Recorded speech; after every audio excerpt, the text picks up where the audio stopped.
оставим с 9 часов. Видите, какое? Это попробуйте старикам выдержать. Одна очередь идет туда, потом идет сюда. Вы стояла сюда очередь, теперь сюда вы стояла очередь.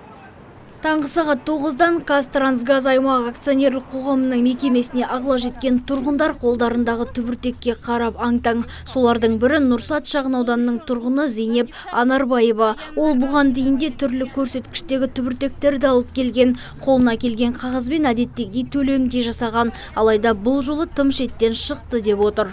Біресе көп шығады, біресе аз шығады.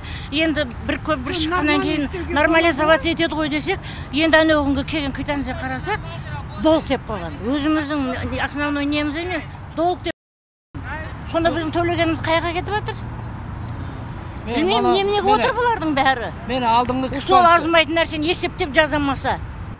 Жылдық көрсеткішті жөнге келтіреміз деп халықты шулатқан байқамай қалған мамандар көптің жан айқайынан кейін мәселені шешеміз деп отыр. Олар 2016 жылдың соңында есеп қисап жасап көрсеткішті дұрыстап алмақ болған.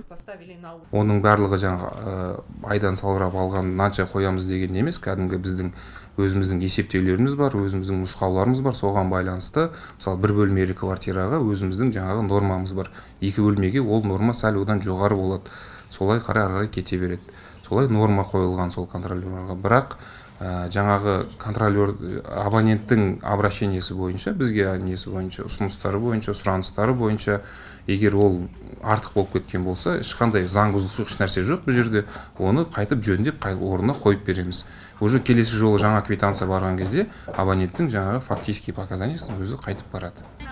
2 айдан бері артық шығынға түсіп келген халық енді қарап қалмасы анық. Алайда мамандар бұл мәселені шешіп, тұрғындарға сапалы қызмет жасаймыз деп отыр. Бар кінәні бақылаушылардан көрген олар бүгінге дейін 23 қызметкерді жауапкершілікке тартқан. Сондай-ақ тағы да тексеру жұмыстары жүргізілуде.